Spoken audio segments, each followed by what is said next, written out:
মা একটা চিৎকার দিয়া বলবে, আয় তাড়াতাড়ি, আমার বাবায় নাই। বাবায় টেলিফোন করবে, ইমাম সাহেব আমার সন্তান দুনিয়ায় নাই, জানাজা না পড়ায় যাবেন না। ও বাবা, দেখবা তোমার আমার গায়ের গেঞ্জিটা বেলেট দিয়া কেটে কেটে রাখবে। কেউ যাবে দৌড়ায় বাজারে কাফন কেনার জন্য, কেউ যাবে বাঁশবাগানে কবর খনন করার জন্য, কেউ বলবে যাও তাড়াতাড়ি গরম পানি করো, গোসল দেওয়াবার জন্য। এরে আল্লাহর বান্দারা, জীবনের শেষ গোসল তোমাকে আমাকে দিয়া সাদা কামনের প্যাকেট বানায় যখন খাটিয়ে উঠায় জানাজার ময়দানে নিবে, জানালা দিয়া মা ডাকবে আর বলবে, আমার বাবার লাশটা তোরা কোথায় নিয়ে যাও? জীবনের শেষবারে আমার একটু দেখায় যে বাবার চেহারাটা দেখি। চোখের পানি ছেড়ে মা কাঁদবে আর বলবে, আমারে আম্মু বলিয়া ডাক দেওয়ার মতো আর কেউ রইল না। আমার সন্তান যখন আমাকে মা বলিয়া ডাকে, আমার কলিজা ঠান্ডা হয়ে যায়। ও আল্লাহর বান্দারা, কবরে রাখার পরে সবাই যখন চলে যাবে, ওই কবরে তোমার কই বন্ধু, কই মা, কই বাবা কেউ নাই। এখনো সময় আছে, অন্ধকার কবরে নেক আমল নিয়ে যাও, আল্লাহর কাছে ইবাদতের দরজা খুলিয়া গাইতে থাকো। যদি ইবাদত ছাড়া যাও, কবর কবর থাকবে না রে বাবা, জাহান্নামের আগুনের গর্ত হয়ে যাবে। আল্লাহর কাছে মন খুলে তওবা করো। জীবনে মনের শখে গুনাহ তো কম করো নাই। মনে মনে আল্লাহকে বলো, হে মালিক, জীবনে বহু গুনাহ করে ফেলেছি। মনে চাইছে নামাজ পড়ি নাই, মনে চাইছে দাড়ি রাখি নাই, পর্দা করি নাই। আজকে তওবার নিয়ত করেছি, আর গুনাহ করব না। পর্দার আড়ালের মা বোনেরা, আপনার মতো কত মা কত বোন এখন এই এলাকায় খুঁজলে পাওয়া যাবে, পর্দা করে, নামাজ পড়ে, স্বামীর মাল হেফাজত করে, মোবাইলে সময় নষ্ট করে না। কয়দিন আর দুনিয়াতে বাঁচবারে বাবা? এতক্ষণ চিল্লাইয়া যে বয়ান করি, একবারও বলি নাই সবাই আমার মতো টুপি লাগাও, দাড়ি লাগায় হুজুর হইয়া কওমি মাদ্রাসায় যাও, বলছি? একবারও বলি নাই তাবলিগে যেতেই হবে, না হয় জাহান্নাম। একবারও বলি নাই তুমি পীরের কাছে যাও, না হয় জাহান্নাম। সারা বাংলাদেশের যুবকদের বলি, বাবারা, তুমি স্কুলে পড়ো, কলেজে পড়ো, চাকরি করো, ব্যবসা করো, বাধা নাই। তবে ওখানে থাইকা তুমি ডাক্তার হও, ইঞ্জিনিয়ার হও, প্রফেসর হও, এসপি হও, ডিসি হও, তবে একটা ছোট দাবি বাবা, বেয়াদব হইও না। ডাক্তার হয়ে যদি বেয়াদব হও, তাসলিমার মতো জুতা খেয়ে দেশ থেকে পালাতে হবে। এমন সান কপাল যে মরার পরে লাশটাও জমিনে আসার নিশ্চয়তা নাই। ডাক্তার হও, বেয়াদব হয় না। ইঞ্জিনিয়ার হও, বেয়াদব হয় না। প্রফেসর হও, বেয়াদব হয় না। ওই ঢাকা কলেজের প্রফেসর আহমদ শরীফ কত বড় গাদ্দারি করে মরল, কবরও কপালে জুটে নাই, কবর হয় নাই। ও আল্লাহর বান্দারা, বলতে পারো হাফিজ ভাই, ডাক্তার হব বেয়াদব হব না, ইঞ্জিনিয়ার হব বেয়াদব হব না, প্রফেসর হব বেয়াদব হব না। তার ব্যাখ্যা কি? ব্যাখ্যা হলো, 3 জায়গায় বেয়াদবি করা যাবে না। 1 নাম্বার মা বাবা, 2 শিক্ষক, 3 তোমার উলামায়ে কেরাম। এই 3 জায়গায় বেয়াদবি যদি করো, তোমার জীবনটা মরার আগেই ধ্বংসের পথে চলে যাবে। ও আমার যুবক বাবারা, রাস্তায় অনেক পাগল মাঝে মাঝে দেখি উলঙ্গ ইংলিশে কথা বলে, অনেক পাগল দেখি উলঙ্গ আরবিতে কথা বলে। চিন্তায় পড়ে গেলাম, পাগল কেন ইংলিশ বলে? আসলে ইংলিশ শিখে নাই, বরং লেখাপড়ার জীবনে ভালো ছাত্র ছিল, বেয়াদবি করিয়া রাস্তার পাগল হয়ে গেছে। এজন্যই বলি বাবা, মা বাবার সাথে বেয়াদবি যদি করো, আর মা বাবায় যদি ব্যথা পাইয়া একটা নিঃশ্বাস ছাড়ে, তোর জীবন ধ্বংসের জন্য এই নিঃশ্বাসটাই যথেষ্ট। শিক্ষক যদি নিঃশ্বাস ফেলে, জীবন ধ্বংস। ওলামায়ে কেরাম যদি তোমার আচরণে কষ্ট পায়, একটা নিঃশ্বাস ফেলে, তোমার জীবন শেষ, মরার আগে ধ্বংস শুরু হয়ে যাবে। এরে নবীর উম্মতের দল, ওই মা বাবার দোয়া নিয়া, শিক্ষকের দোয়া নিয়া, ওলামায়ে কেরামের দোয়া নিয়া নবীর আদর্শ মেনে সামনে আগাও। কয়দিন আর দুনিয়ায় বাঁচবা, মনের শখ লাগায় তো গুনাহ কম করো নাই। মনে চাইছে দাড়ি রাখবা না রাখো নাই, মনে চাইছে নামাজ পড়বা না পড়ো নাই, মনে চাইছে পার্কে পার্কে দৌড়াবা দৌড়াইছো, মনে চাইছে সারা রাত মোবাইলে গুনাহ করবা করেছো। কিন্তু জানো না কোন দিন আজরাইল আসবে। কয়েকদিন আগে না তোমরা দেখছো ফেসবুকে, তোমরা চালাও, বিদেশ থেকে টাকা স্বর্ণের অলংকার নিয়ে আসছে দেশে। এয়ারপোর্টে নামার পরে সন্তান পরিবারেরা গাড়িতে নিয়ে আসলো। বাড়ি যাওয়ার আগে আগে গাড়িটা পানির মধ্যে পড়ে গেছে, সন্তানও মরে গেল, স্ত্রীও মারা গেল। লোকটা টাকা স্বর্ণ নিয়ে কাঁদে। মানুষ বিবাহ করিয়া খাইয়া না খাইয়া থাকলেও একসাথে থাকলে একটা আনন্দ। আমি টাকার লোভে চলে গেলাম বিদেশ, অনেক বছর পরে আসছি, টাকা নিয়ে আসছি আনন্দ করে আবার যাব, কিন্তু আমার কপাল এত কেন খারাপ যে আমার নিজের হাতে আমার সন্তানটা মরে গেল, আমার চোখের সামনে স্ত্রী মরে গেল। এই জীবন দিয়ে কি লাভ হবে? কয়েক বছর আগে এই বাংলাদেশে পুরা দেশের মধ্যে একটা রাতের বেলা তুফান হয়েছিল, নাম দিয়েছিল চিত্রাং। চিত্রাং নামের তুফান যখন শুরু হলো, 8 বছর পর একটা যুবক ছেলে আসছে বাড়িতে, ডুপ্লেক্স একটা বিল্ডিং করছে, আগামী শুক্রবার বিল্ডিং উঠবে, দোয়া পড়াবে, হুজুরদেরও দাওয়াত দিছে, মাত্র 2-3 দিন বাকি। বিল্ডিং এর পাশে মিস্ত্রি ডবল দিয়ে ওভার ডিউটি করায় কাজ শেষ করতেছে। রাতের বেলা পাশে একটা টিনের ঘর, টিনের ঘরের মধ্যে একটা চৌকি, চৌকির উপরে স্ত্রী, মাঝখানে একটা বাচ্চা আর স্বামী, এই যুবক, এই 3 জন ঘুমাচ্ছিল। আগামী শুক্রবার বিল্ডিং উঠবে, 8 বছরের সব কামাই বুঝি বিল্ডিং এর ভেতরে। রাতের চিত্রাং নামের তুফানে এমন একটা বড় গাছ, কুমিল্লা জেলার এক থানার ঘটনা, এমন ভাবে পড়ছে 3 জনের বুকে আইসা চাপ লাগছে, জায়গায় 3 জন মারা গেল। পত্রিকায় চলে আসছে। দুনিয়া বড় কঠিন। আজকে তুমি সুস্থভাবে বয়ান শুনো, আগামীকাল আল্লাহ না করুন বুঝাবার জন্য বলি, যদি খবর হয়ে যায় ঘুমের মধ্যে তুমি আমি নাই। এবং সম্মান পরকালে দোনোটা চান না কি ভাই? দুনিয়াতে শান্তি, সম্মান, পরকালে এই যে জান্নাতের ঠিকানা দরকার, শান্তি কোন দিকে গেলে কোন কাজ করলে পাবো? ব্যক্তি হিসাবে শান্তি কোথায় পাই? সংসারে শান্তি, চলাফেরায় শান্তি, ব্যবসায় শান্তি, চাকুরিতে শান্তি, সব শান্তি, কল্যাণ আর জান্নাতের ঠিকানার একমাত্র পথ উলামায়ে কেরাম। কিয়ামত পর্যন্ত আপনাদেরকে, এই জাতিকে দুনিয়াতে সম্মান শান্তির পথ দেখাবে এবং জান্নাতেরও পথ দেখাবেন একমাত্র ওলামায়ে কেরাম। আর কেউ এ দুনিয়ায়ও কল্যাণের পথ দেখাবে না, আখেরাতেরটা তো দেখাবেই না। দুনিয়ায় আপনাদের শান্তির পথ কেউ দেখাবে না, একমাত্র পথ দেখাবে ওলামায়ে কেরাম, কোরআন হাদিস ইসলামের ব্যানারে। কথা একমত? হ্যাঁ, খুব খেয়াল করিয়েন। সত্য কথা আপনি না মানলেও অন্তত সমর্থন করিয়েন যে হ্যাঁ এটা সত্য। কিয়ামত পর্যন্ত এই দুনিয়াতে কিভাবে আপনারা শান্তিতে বসবাস করবেন, এই পরামর্শ আপনাদেরকে আলেম ওলামা ছাড়া ভিন্ন কেউ দিবে না, দিবে না, দিবে না। সব স্বার্থপর, সব ধান্দাবাজ, সব চান্দাবাজ। একমাত্র আপনাদের নিরেট নির্ভেজাল কলিজার আপন উলামায়ে কেরাম, আর বাকি সব স্বার্থপর। এরা শান্তির পথ দেখাবে না। দেখাবে কোথায়? শান্তির পথই হলো ইসলাম। ইসলাম ছাড়া শান্তির কোনো পথ। কথা বুঝেননি? আল্লাহ বুঝার তৌফিক দান করুন। আচ্ছা, আর একটু প্রশ্ন করি, কষ্ট হবে না তো ইনশাআল্লাহ? রাগ আসবে না তো? আচ্ছা, আমরা যে কোরআন মানি, আপনারা কোরআন মানেন না? হাদিস, ইসলাম। আচ্ছা, আপনারা যে ইসলাম কোরআন হাদিসটা মানেন, এইটা সর্বদিক থেকে কি পরিপূর্ণ নাকি কিছু দিকের দুর্বলতা আছে? দুর্বলতা একটু আছে না? নাই?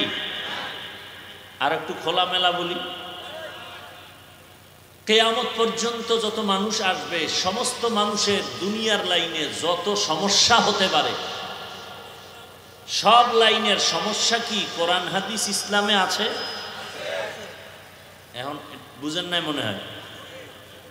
জীবনের সব বিষয়ের সমস্যার সমাধান কোরআন হাদিস এবং ইসলামে আছে না নাই? আংশিক না পরিপূর্ণ? সব বিষয়? আমার মনে হয় না। আপনাদের জবাব থেকে আমার খুব ভয় লাগতেছে। সঠিক বলছেন? সঠিক? আপনাদের কথায় ভেজাল নাই না? আমি তো জানি আপনারা একটু ভেজাল করেন। চায়ের দোকানে এখানে সেখানে বলেন ইসলামে রাজনীতি নাই। এখন কোনো বিধর্মী জিজ্ঞাসা করতেছে, ভাই তোমাদের ইসলামটা কেমন? আমরা কি বলবো? পারফেক্ট, পাওয়ারফুল এবং সফট। ইসলামের মতো সহজ ধর্ম পৃথিবীতে আর নাই। শান্তির ধর্ম পৃথিবীতে আর একটাও। বিধর্মী বলে তোমাদের ইসলামটা দেখতে চাই, জানতে চাই। মানুষের জীবনের সব লাইনের সমাধান আছে? বলে হ্যাঁ। বলে আমাকে বুঝাও তো। বলে অর্থনীতির সমাধান আছে, সমাজনীতির সমাধান আছে, পারিবারিক সমাধান। এইবার আপনি বলবেন রাষ্ট্রের ব্যাপারে আমাদের ইসলামটা একটু দুর্বল। কি রাষ্ট্রের সমাধানের বেলায় ইসলাম কোরআন একটু দুর্বল? কি বলেন? বলেন ইমান, এখানে ইমানের পরীক্ষা। রাষ্ট্রের ব্যাপারে কোনো সমাধান ইসলামে নাই। কি যারা বোবার ভূমিকায় আছেন চিন্তা করতেছেন কই যাইবেন না কি কই আবার ভেজালে পড়ে। সমাজ রাষ্ট্র সর্বক্ষেত্রে ইসলামের মধ্যে সমাধান আছে। কেন বলেন রাজনীতি নাই? তাহলে আপনার কথার দ্বারা কি বোঝা গেল? ইসলামের সব নীতি আছে, রাষ্ট্রনীতি নাই। তার মানে ইসলাম রাষ্ট্রের ব্যাপারে দুর্বল, কোরআন দুর্বল। এত চাপাবাজি কেন করেন? আল্লাহর ভয় কেন অন্তরে আসে না? শুনেন, এখানে বহু আল্লাহর বান্দা আমরা আছি যারা নামাজ ঠিক মতো পড়ি না। কেউ নাই? আমরা একটু খেয়াল করে বুঝবেন আমার এই শুরুর কথাগুলো। আচ্ছা, এখানে অনেকেই আমরা আছি নামাজ পড়ি না। এখানে একটা ভালো পয়েন্ট মনে রাখবেন, নামাজ পড়ে না আর একজন নামাজ পছন্দ করে না, দুইজন সমান? যে নামাজ পড়ে না তাকে গালি দেয়া যাবে না, তাকে হিংসা করা যাবে না, তাকে দেখলে সালাম দিতে হবে, সে মুমিন। আর একজন নামাজ পছন্দ করে না, তাকে ছাড় দেওয়া যাবে না। কেন? সে বেঈমান। বুঝাইতে পারি নাই? আপনি দাড়ি রাখেন না, আমাদের মধ্যে যারা দাড়ি আমরা রাখি না, গালি দেওয়া যাবে না, বরং তাকে সালাম দিব, বুকে লাগাবো। কিন্তু কেউ যদি বলে আমি দাড়ি পছন্দ করি না, তাকে ছাড় দেওয়া যাবে না। যে দাড়ি রাখে না সে মুমিন, যে পছন্দ করে না সে তাজা বেঈমান। ব্যবধান বুঝছেন তো? যে দাড়ি রাখে না তার অন্তরে আগ্রহ আছে, রাখবে, সে মুমিন। আর যে বিরোধিতা করে সে কি? বেঈমান, রাখার আগ্রহ নাই। পর্দার বিধান আপনি পর্দা পালন না করলেও মানেন, কিন্তু পর্দা করেন না, আপনাকে গালি দেওয়া যাবে না। আপনাকে মোহাব্বতের সাথে বুকে লাগাবো, সালাম দিব, কিন্তু পর্দার বিরোধিতা করলে ছাড় দেওয়া যাবে না। কথা বুঝছেন? আপনি ইসলামের রাজনীতি করেন না, কোনো ঝগড়া নাই, দ্বন্দ্ব নাই, সালাম আগে দিব, বুকে লাগাবো, নাস্তা খাওয়াবো, বুঝাবো, গালি দিব না, কিন্তু বিরোধিতা করলে ছাড় নাই। ব্যবধান বুঝছেন? হ্যাঁ, বুঝটাই ঠিক করা। বয়ানের মূল টার্গেট বুঝ ঠিক করা। বয়ান তো সবাই পারেন, বুঝের অভাব। বুঝ যেদিন ঠিক হয়ে যাবে তখন স্কুলে পড়লেও দাড়ি রেখে দেবে। বুঝটা ঠিক হয়ে গেলে ডাক্তার হলেও নামাজ ধরে ফেলবে। আর বুঝ যতদিন ঠিক হবে না ততদিন পর্যন্ত হুজুর হইলেও বেপরদায় চলবে। কি আল্লাহ হেদায়েত দান করে। এবার আরো একটু কথা বলি। গোটা দুনিয়াটাকে পরিচালনা করেছেন সুলাইমান নবী। কোনদিন শুনছেন? শুনেন নাই? এই ঘটনা কোরআনে আছে। মিশরের অর্থমন্ত্রী হইয়া দায়িত্ব পালন করছেন রাষ্ট্রের ইউসুফ নবী। শুনছেন? ঘটনা কোরআনে আছে। গোটা দুনিয়াটা পরিচালনা করছেন বাদশাহ জুলকারনাইন। শুনছেন? আমার রসুল মদিনার রাষ্ট্র পরিচালনা করেছেন। শুনছেন? ঘটনা ইসলামে আছে। কেন বলেন রাষ্ট্রের ব্যাপার ইসলাম দুর্বল? আপনার ইসলামটাকে খাটো করেন কেন? আপনি যে ইসলামের দাবিদার মুসলিম, আপনার ইসলামকে আপনি ছোট করেন কেন? আপনি রাজনীতি ইসলামেরটা করেন না, সেটা ভিন্ন, কিন্তু ইসলামের রাজনীতি নাই বলা যাবে না। বরং পৃথিবীতে শ্রেষ্ঠ এবং পবিত্র রাজনীতি মানে ইসলামী রাজনীতি। যেই নীতির মধ্যে কোরআন নাই, রসুলের আদর্শ নাই, সেটা রাজনীতি নয়, দুর্নীতি আর পেটনীতি।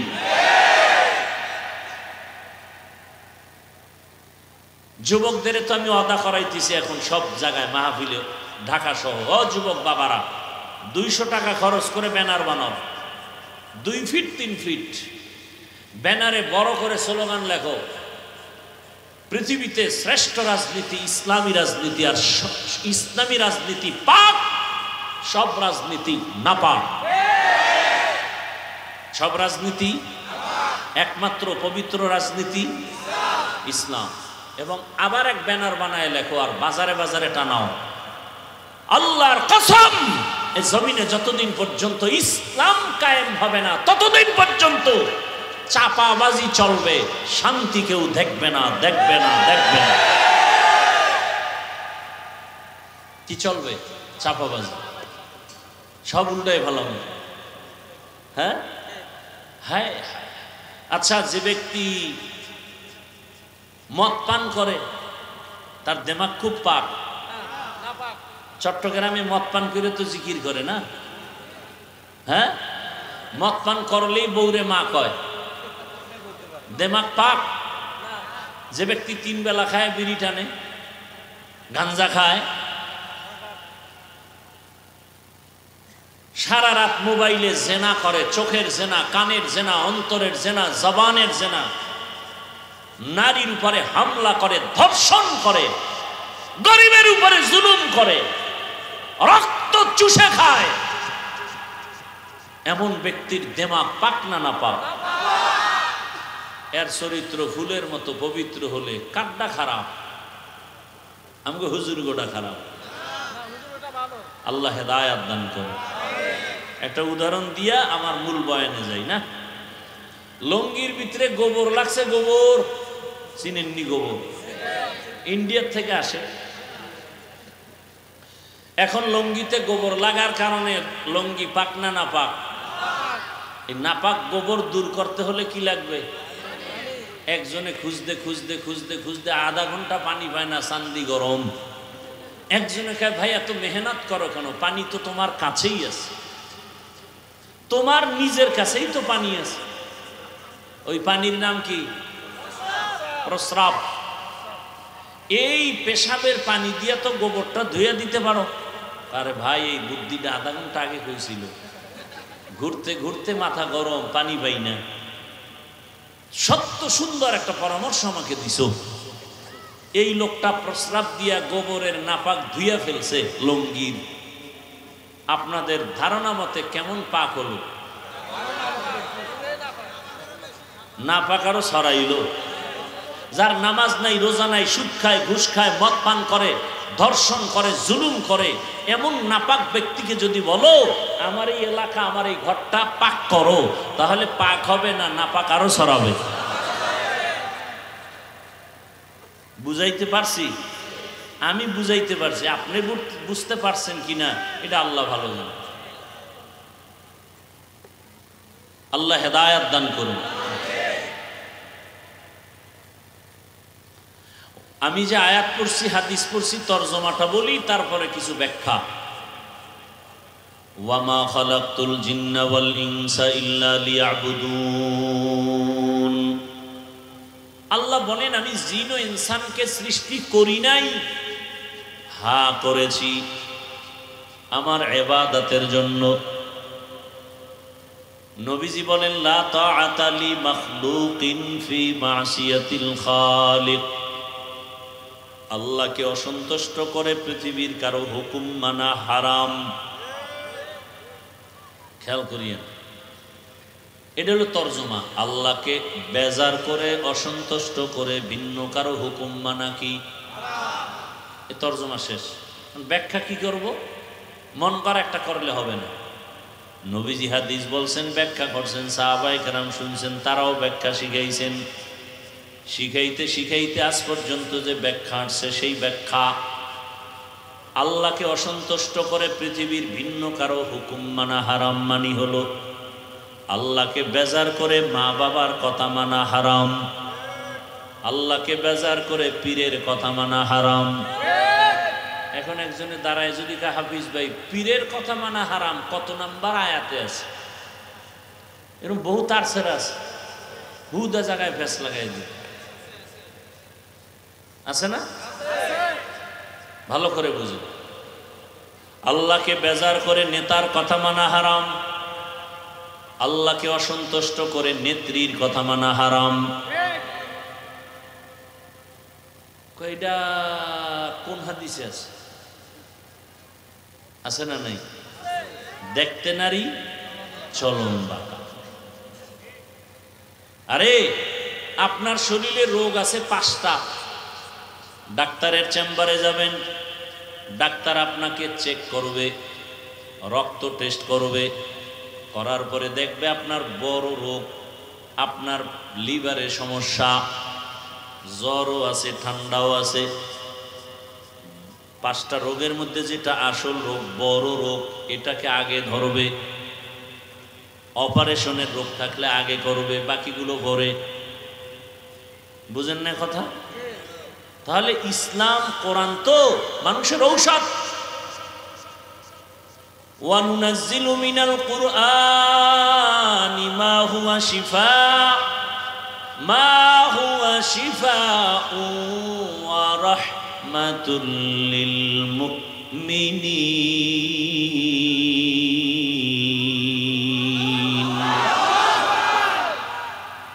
আল্লাহ বলেন আমি কোরআনে যা অবতীর্ণ করলাম এটা আমার ঔষধ।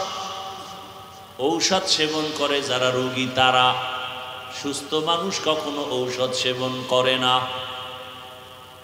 তাহলে দুনিয়ার সবাই রোগী, দুনিয়ার সব মানুষ রোগী কেন? বলে ঈমান নাই।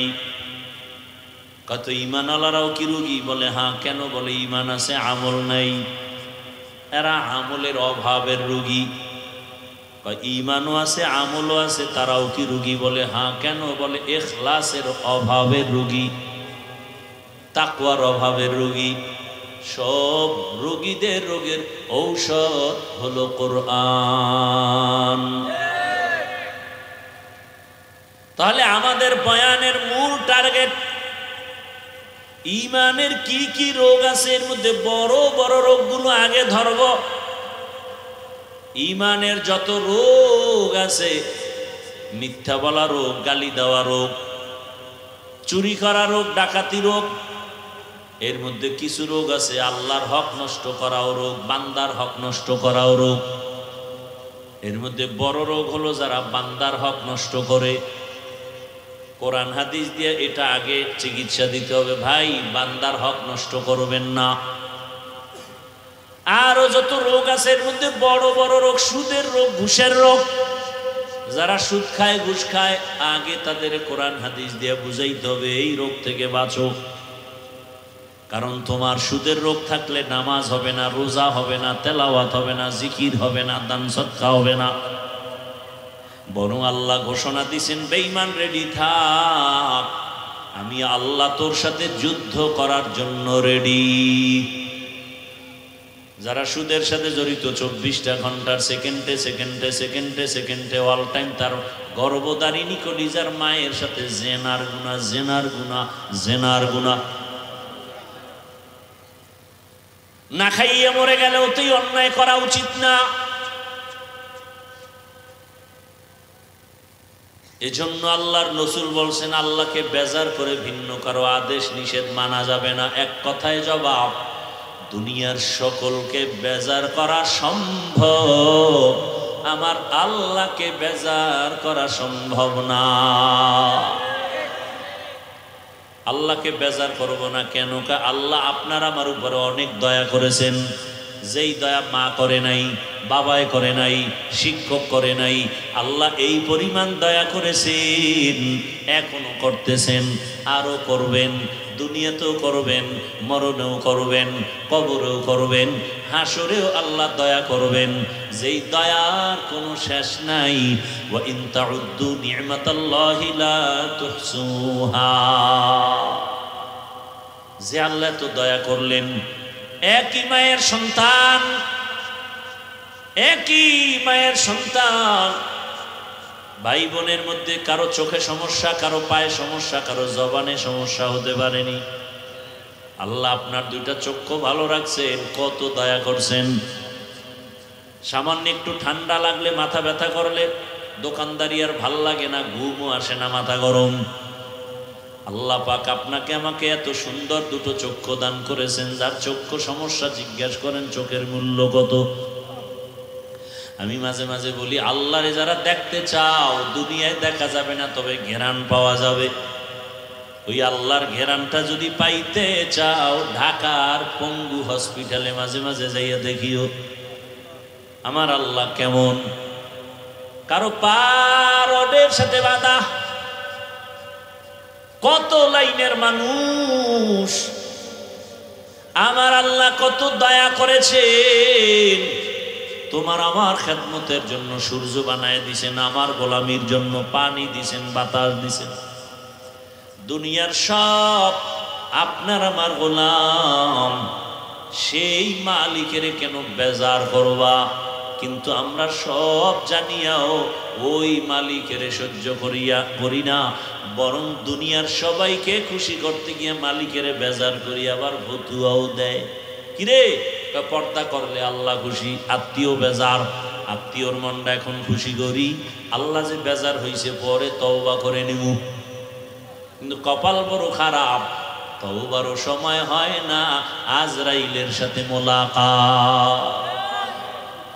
তো যাও সুন্নতে আহমদ কুজা বা মুহাম্মদ কৈবুত নিসবতরা মান আহাব্বা সুন্নতি কওলে রসুল মজদায়ে কা নামাই হাম কুন কবুল।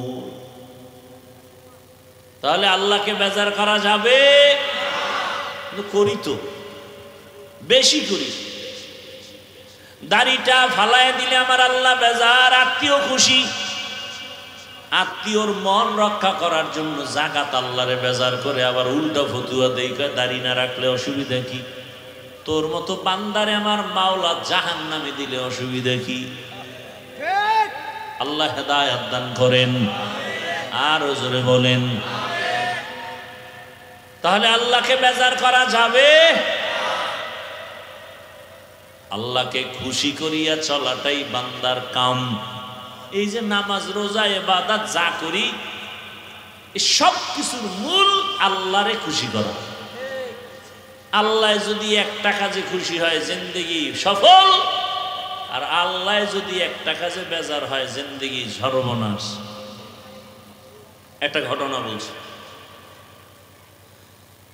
আল্লাহ পাকের এক বান্দি জীবন ভর গুনাহ করেছে। গুনাহ এমন কোন গুনাহ নাই করে নাই। বান্দা না বান্দি? এলাকার সবাই জানে নারী বড় খারাপ, এত খারাপ, নিজে গুনাহ শুধু করেই না, এলাকার পরিবেশটাকেও নষ্ট করে ফেলে। এমন নারী নাই? আল্লাহ হেদায়েত দান করুন। বহু পুরুষ নারীর চক্রান্তের শিকার হইয়া দুনিয়াও বরবাদ, আখিরাতও বরবাদ। কয় না না বরবাদ করবে না, কোরআন মাথায় নিছে তো, কোরআন মাথায় নিয়ে শপথ করেছে। আল্লাহ হেদায়াত দান করুন। ওই আল্লাহর বান্দি জীবন ভর গুনাহ করেছে, একদিন রাস্তা দিয়ে হাঁটতেছে, হঠাৎ করে তাকায় দেখে রাস্তার পাশে একটা কুকুর পানির পিপাসায় কান্না করে। জাহান্নামী নারীটার অন্তরে মায়া লাগছে, মায়া দৌড়াচ্ছে একটু পানি পান করাবে, কুকুরের মন ঠান্ডা করবে, কলিজা ঠান্ডা করবে। আল্লাহর বান্দি খুঁজতে খুঁজতে কোথায় পানি পাবে, গিয়া দেখে বহুদূর একটু পানির কূপ পেয়েছে। পানির কূপের থেকে পানি উঠাবে, কিন্তু পানি অনেক নিচে উঠাবার কোনো পাত্র নাই। হঠাৎ মাথায় বুদ্ধি চলে আসছে, ওই জাহান্নামী নারীর পায়ে ছিল চামড়ার মুজা, মুজাটা খুলিয়া পানির মধ্যে ফেলে পানি উঠাবে, দেখে পানি আরো নিচে, মুজায়ও নাগালে আসে না। ওই আল্লাহর বান্দি এখন পেরেশান, কি করি? হঠাৎ আবার বুদ্ধি আসছে। মহিলাদের আবার হঠাৎ বুদ্ধিটা ভালো, যদিও বেশি ব্যাস লাগায়, হঠাৎ বুদ্ধি ভালো, গভীর বুদ্ধি কম। আল্লাহর বান্দির হঠাৎ বুদ্ধি আসলো যে মাথায় আমার একটা বিশাল বড় ওড়না লাগানো। কি লাগানো? মাথায় এক ওড়না, ছোট না বড়? জাহান্নামী নারী মাথায় ওড়না পরে রাস্তায় হাঁটে, তাও বড় ওড়না। আর আমার দেশের বোনেরা ওড়না নাই, ওড়না নাই, বড় তো পরের কথা, যাও পরে তা গলার মাফলা বানায় ফ্যাশন হিসাবে, পর্দা করে না, পর্দা করে না। আর এমন সোনার বাংলাদেশে জন্ম নিলাম যে পর্দার জন্য বাবার অধিকার নাই সন্তানকে চাপ দিবে। মেয়ে যদি বলে আমি ওড়না পরব না, বাবা চাপ দিয়ে ওড়না পরাতে পারবে না, তো বাবা আসামি হয়ে যাবে। এগুলো আমাদের মুসলিম দেশের হালাত। আরে অকৃতজ্ঞ জাতি, আলেমকে বারবার গালি দাও। আজকে জমিনে আলেম ওলামা যদি না থাকতো, তাহলে হায়াওয়ান জানোয়ারের চরিত্র থেকেও মানুষের চরিত্র খারাপ হয়ে যাবে। আলেম ওলামা আছে তো এখনো কিছু মানুষ আছে, আর সে আলেমকে খারাপ বলে, কথায় কথায় আলেম খারাপ। আল্লাহ হেদায়াত দান করুন। ওলামায়ে কেরামে জাতির চূড়ান্ত বন্ধু, নিঃস্বার্থ বন্ধু ওলামায়ে কেরাম, আর সবগুলো স্বার্থপর। ওলামায়ে কেরামে জাতির কলিজা দিয়া ঝাঁপায় পড়ে, নিজের ছেলে মেয়ে পরিবারের চিন্তা করে না, অল টাইম উম্মত নিয়ে ফিকির। দাওয়াত ও তাবলীগওয়ালারাও ফিকির করে, পীর সাহেবরা উম্মত নিয়ে ফিকির, বক্তারা উম্মত নিয়ে ফিকির, জুমার মসজিদের ইমাম ও খতিবের উম্মত নিয়ে ফিকির। এত পরিমাণ প্রচেষ্টা চালায়, নিজের চিন্তা নাই, বাড়ির চিন্তা নাই, খানার চিন্তা নাই, উম্মতের চিন্তা। এই জাতির কি উপায় হবে? যে কোনো ক্লান্তি লগ্নে আলেম ওলামারা ময়দানে আসে। এই আল্লাহর বান্দারা, আপনি না মানলেও কথাটা ওভার 100 সত্য লিখে রাখবেন। এই জমিনে মানুষের কল্যাণে আলেম ওলামারা যতবার মাঠে আসছে, প্রত্যেকটা আন্দোলনে তারা সফল হয়েছে। কোন নাস্তিক, কোন মুরতাদ, কোন বেঈমান, ইসলামের দুশমনরা সফল হতে পারে নাই। এই কি গোপন কথা? ভারতের মধ্যে 200 বছর ব্রিটিশ শোষণ করে মাদ্রাসা বন্ধ করে দিছে, আলেম ওলামাকে ফাঁসি দিয়া গাছের সাথে লাট ঝুলাই দিছে। কই কোরআনের আওয়াজ বন্ধ হয়ে গেছে? হ্যাঁ, ইতিহাস ভুলে যাবেন না রে বাবা। চোখে আঙ্গুল দিয়ে আমার আল্লাহ দেখায় দিলেন মহামারী করোনা। ইতিহাস মানুষের সাথে বেঈমানি করে না। সেই সময় বাবারে করোনা আক্রান্ত করে ফেলেছে, এত পরিমাণ অবস্থা খারাপ যে স্কুল পর্যন্ত বন্ধ, কলেজ বন্ধ, চাকরি বন্ধ, ব্যবসা বন্ধ, ফ্যাক্টরি বন্ধ, গাড়ি বন্ধ। আপনাদের মনে আছে নি ওই বিপদের মুহূর্তে আল্লাহর কোরআনের একটা মাদ্রাসাও বন্ধ হয় নাই? সত্য কথা স্বীকার করতে কষ্ট লাগে না? কার বরদোয়া যে কপালে লাগছে আল্লাহই জানে। ভাইরা আমার, বাবারে করোনা আক্রান্ত করে ফেললো। শিক্ষিত দুই কুলাঙ্গার সন্তান বাবার কাছে যায় না, করোনা মরার ভয়, ট্রিপল মাস্ক লাগায় বসে আছে। ওই সময় এলাকার গরিবদের টাকা দিয়ে বলে বাবার লাশটা রাস্তায় ফেলে দাও। লাশটা রাস্তায় নেওয়ার পর ওই লাশ জানাজা হলো না, কুকুর খেলো। কুলাঙ্গার এই শিক্ষিত আর খবর নেয় নেই। ও আমার কলিজার যুবক বাবারা, ইতিহাস ভুলে যায় না রে। এই আপনারা উঠেন কেন? মোনাজাত দিয়ে দেই।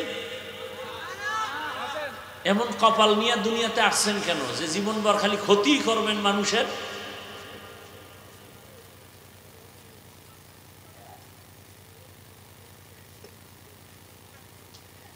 দীর্ঘ টাইম বসার অভ্যাস না থাকলে ভেতরে ঢুকেন কেন আপনারা? বাহিরে দাঁড়ায় দাঁড়ায় শুনলেন, তামাশা মনে করেন না?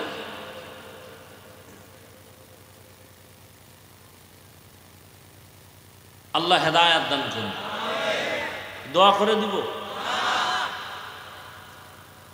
আমরা তো ওই বক্তা না যে আপনি মন চাইলে বাদাম খাবেন, চানাচুর খাবেন, পান চাবাইবেন, চা টানবেন আর আমরা বয়ান করব না। এইরকম আল্লাহওয়ালাদের থেকে আমরা আসিনি। আমরা যাদের থাপ্পড় খাইয়া এখানে আসছি, এদের সামনে পান খাইলে স্টান উঠায় মাথার উপরে মারত, যে যত বড় বাহাদুর হোক না কেন। আমরা কলিজার থেকে কথা বলি, মানুষের পা ধরার মতো মন নিয়ে কথা বলি। একটা মানুষ যদি দিনের পথে আসে, সে আবেগ নিয়ে কথা বলি, সেখানে আপনি ডিস্টার্ব করবেন কেন? এই জন্য শুরুতে বলছিলাম মানুষ হইতে পারিনি। নবী বলেন ভালো মানুষকে জানো, খায়রুন নাস মাইয়ানফাউন নাস। ভালো মানুষ তো ওই ব্যক্তি যার দ্বারা অন্যের উপকার হয়, ক্ষতি হয়। কি মানুষ হইলেন? জীবনভর শুধু মানুষের ক্ষতি করার চিন্তা করলেন। হাতের দ্বারা অন্যের ক্ষতি করেন, চোখের চাহনি দিয়ে ক্ষতি করেন, জবানের কথা দিয়ে ক্ষতি করেন। জীবনে আপনার দ্বারা কেউ উপকার পাবে না। আপনার বউ আপনার ব্যবহারে কষ্ট পায়, সন্তান আপনার থেকে শান্তি পায় না। আপনি এমন একটা মানুষ যে আপনার দ্বারা আপনার মা বাপ শান্তিতে নেই। আপনি আসলেন কেন দুনিয়া? কার অভিশাপ লাগাইছেন কপালের মধ্যে? আল্লাহ হেদায়েত দান করুন।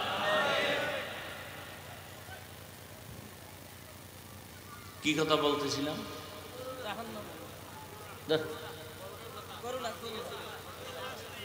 ভাইরা আমার,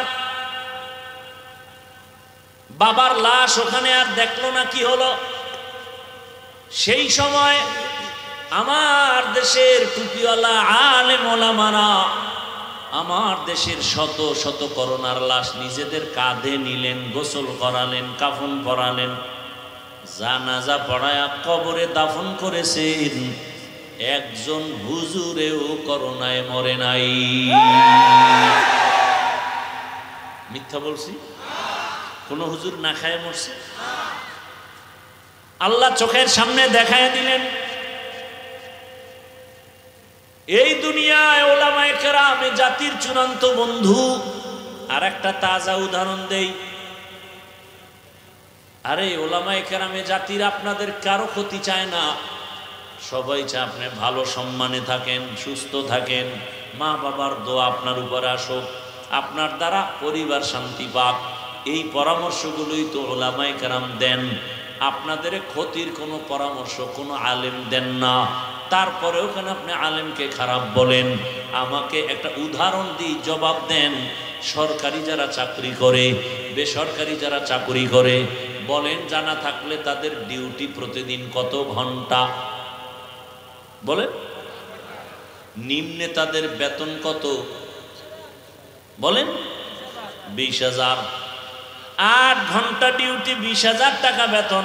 আপনাদের অত্র অঞ্চলে যা, আপনাদের আশেপাশে যাদের বাড়ির পাশে মসজিদ, ওই মসজিদে যারা ইমামতি করে আলেম ওলামা, তাদের ডিউটি কত ঘন্টা? বলেন বলেন, সত্য কথা বলেন। 24 ঘন্টা ডিউটি করে, মাসে বেতন কত দেন? শহর এলাকায় 10,000, 12,000, গ্রামে 5,000, 4,000, 6 মাস বাকি। এরপরও কোনো আলেম কাউকে গালি দেয় না, বরং ইমাম এত নরম ভাবে থাকে। রিক্সার ড্রাইভারেরাও কেমন যেন রিমান্ডের মতো ব্যবহার করে। জহুরের নামাজে নাই, রিক্সাওয়ালা কয়, এই হুজুর জহুরে ছিলেন না, গেছিলেন কই? ইমাম সাহেব কয়, কে তুমি? আমি রিক্সা চালাই। কয়, এত ভাওয়ার কেন? কয়, 5 টাকা বেতন দেই। এরকম বেয়াদব আছে না নাই? সভাপতি দেয় 100 টাকা, সেক্রেটারি সভাপতির থেকে আরো ধনী। আপনি কত দেন? আমি দেই মাত্র 50। কেন? সভাপতির থেকে আপনি ধনী। কয়, বেশি দিলে সভাপতির থেকে বেশি দাও, বেয়াদবি। এই জন্য মাত্র 150 টাকা বেতন দেয়। এই যে, এরপরও কোনোদিন ইমাম সাহেব রাগ করে নাই, জুমায় বলে নাই যে বেতনের স্কেল বাড়াও, 1 তারিখের মধ্যে বেতন দাও, না হয় আসর থেকে সূরাগুলো উল্টা পড়া হবে। বলছে? বলে নাই। বরং এত রিমান্ডে রাখার পর সব ইমাম আলেমরা দোয়া করে, আল্লাহ এলাকায় শান্তি দাও, অসুস্থ রোগীরে সুস্থ বানাও, ব্যবসায় বরকত দাও, কবরওয়ালাদের জান্নাত দাও। ঠিক নি? এর পরেও যারা বলে হুজুর খারাপ, আমি বলি তোমার রক্ত খারাপ, রক্ত খারাপ, তোমার রক্ত বড় খারাপ।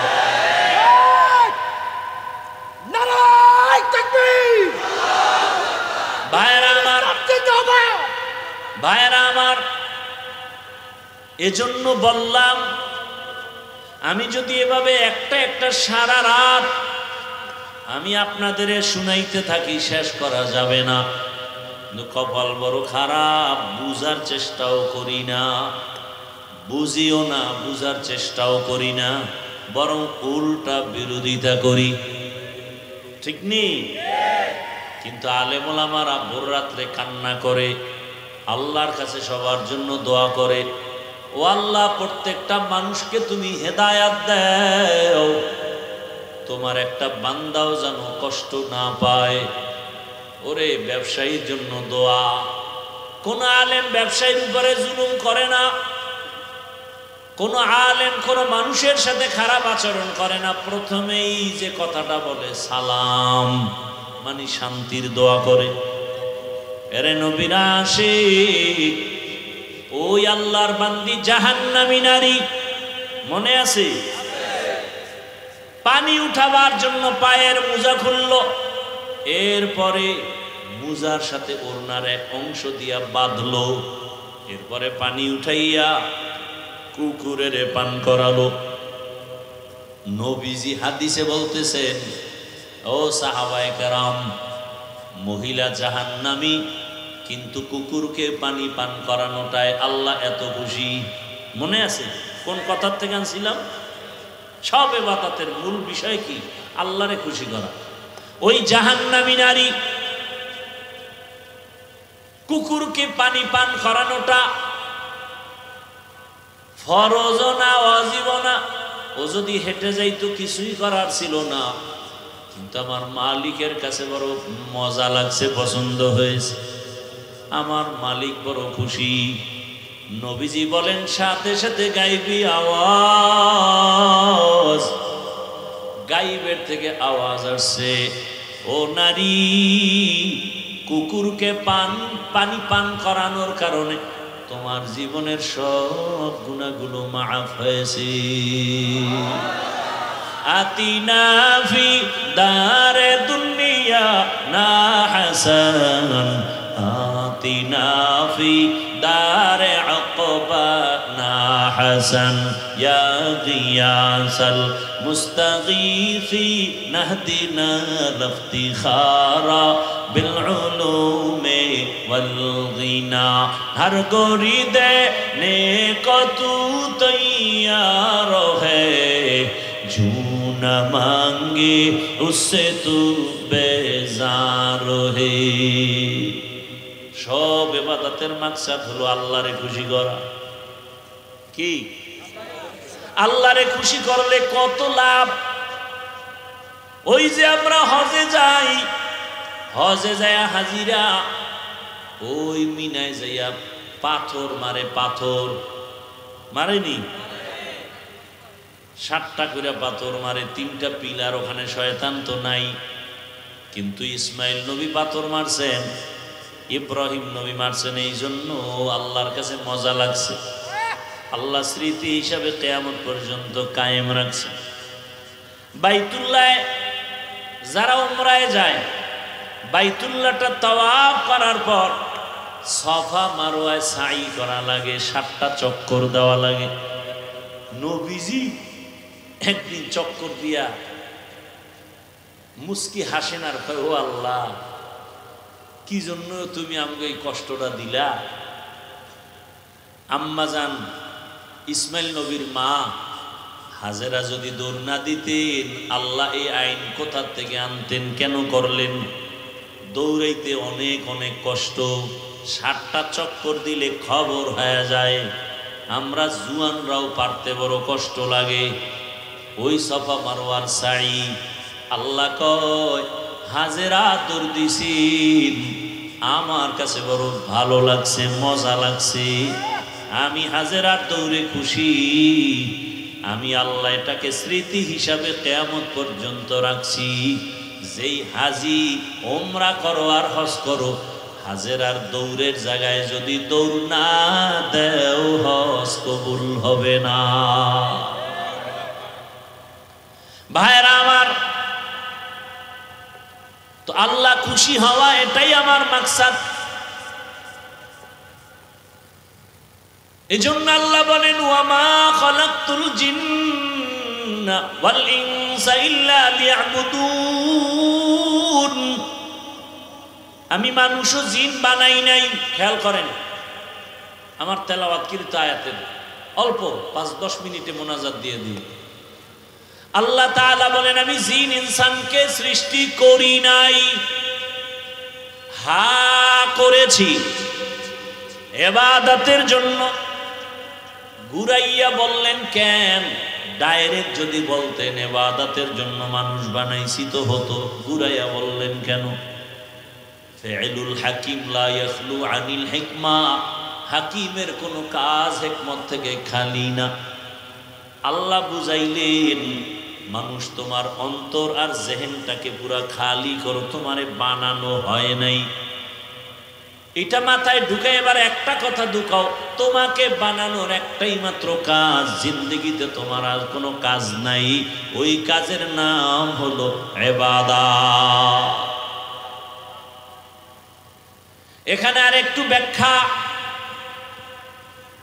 ওয়ামা খালাকতুল জিন্না ওয়াল ইনসা ইল্লা লিয়াবুদুন এখানে অধিকাংশ মুফাসসিরিনে কেরাম ইবাদতের ব্যাখ্যা করেছেন লিয়ারিফুন আরাফা ইয়ারিফু থেকে মারিফত মারিফত মানে আল্লাহর পরিচয় লাভ করা তাহলে আল্লাহ কি বলেন আয়াতের অর্থ কি ওয়ামা খালাকতুল জিন্না ওয়াল ইনসা ইল্লা লিয়ারিফুন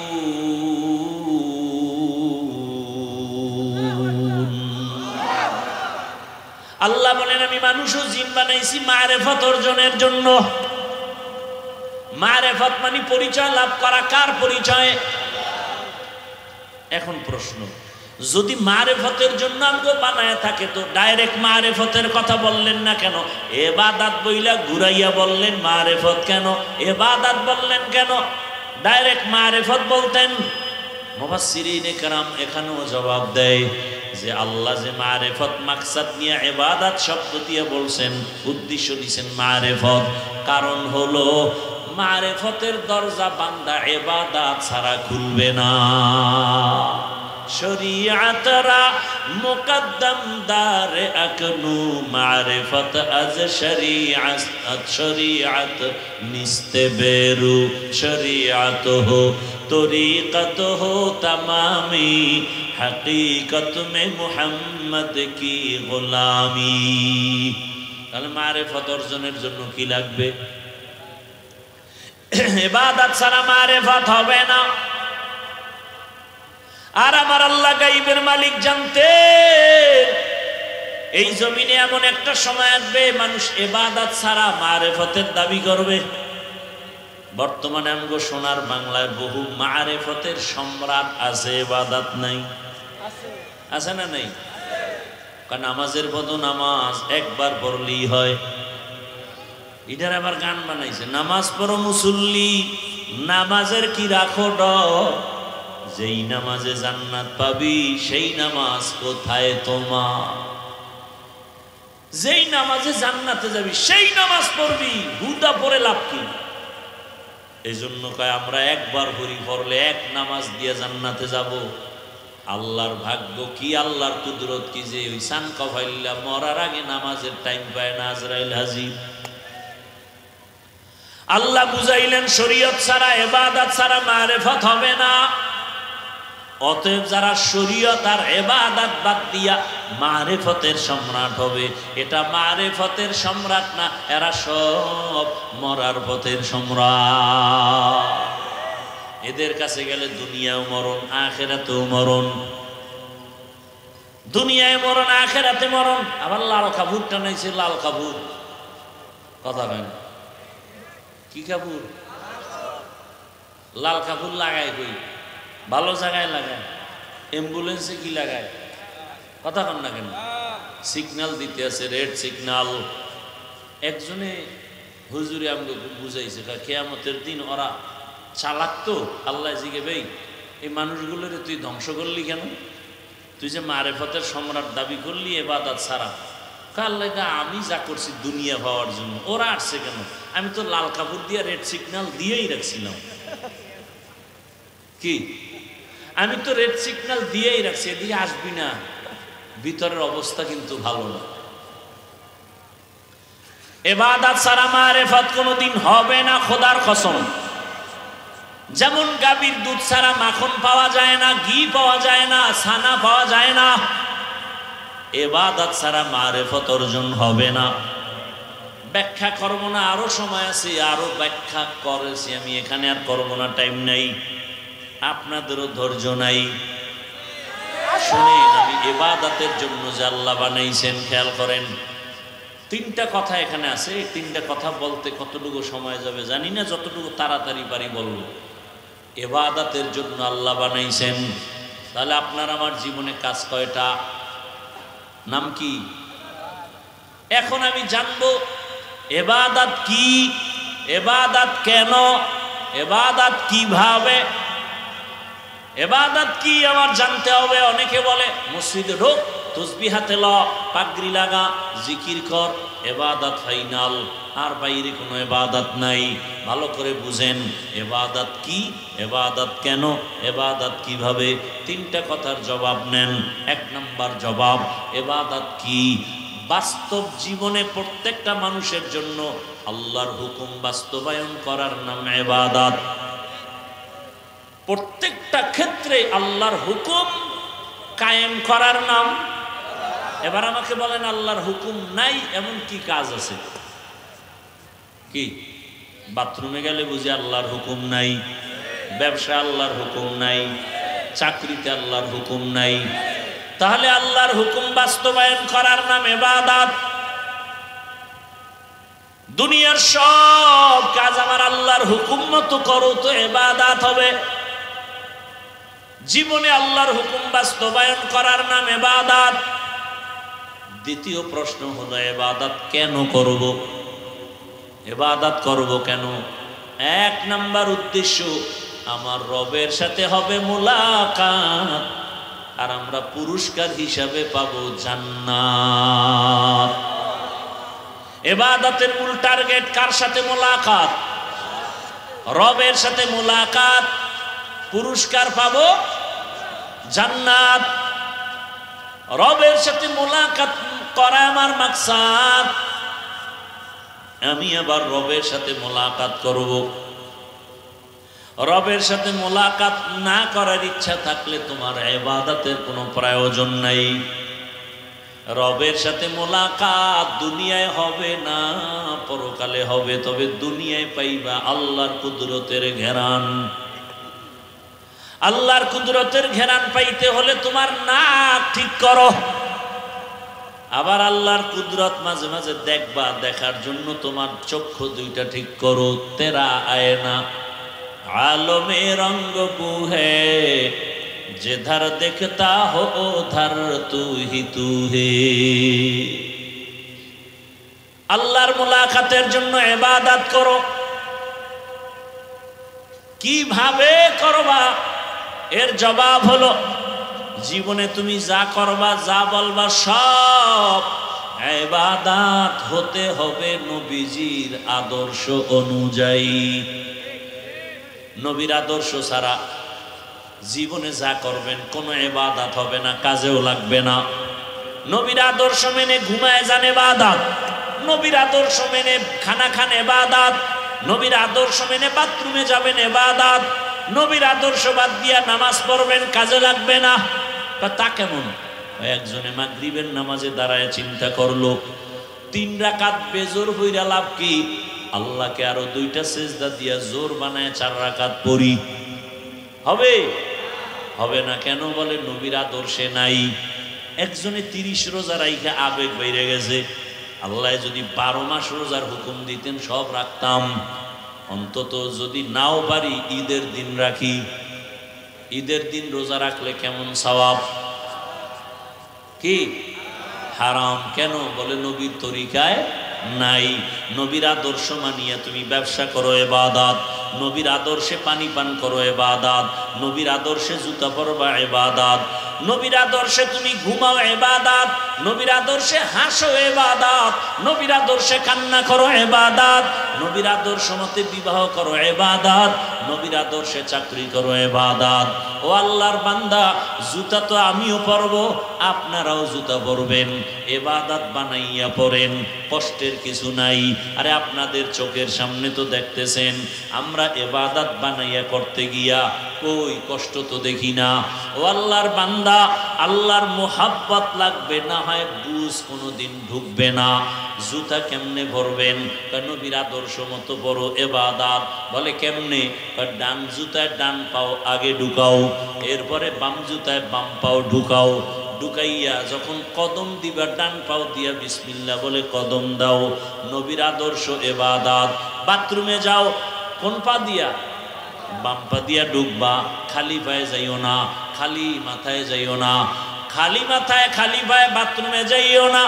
মাথায় কাপড় দাও, না হয় টুপি দাও, না হয় একটা গামছা লাগাও, একটা কাপড় দিয়া যাও, জুতা পরিয়া যাও, দোয়া পইরা যাও। কোনো দোয়াও যদি না পারো শুধু বিসমিল্লাহ বলে ঢুইকা যাও। ইনশাআল্লাহ সুন্নাত অনুযায়ী বাথরুমে যাও, কোনোদিন বাথরুমে দুর্ঘটনা হবে না। দুর্ঘটনা হয় না? অনেক লোকের হয়, পরিয়া শীত হয়ে গেছে, মাথা ফেটে গেছে, অনেক মানুষ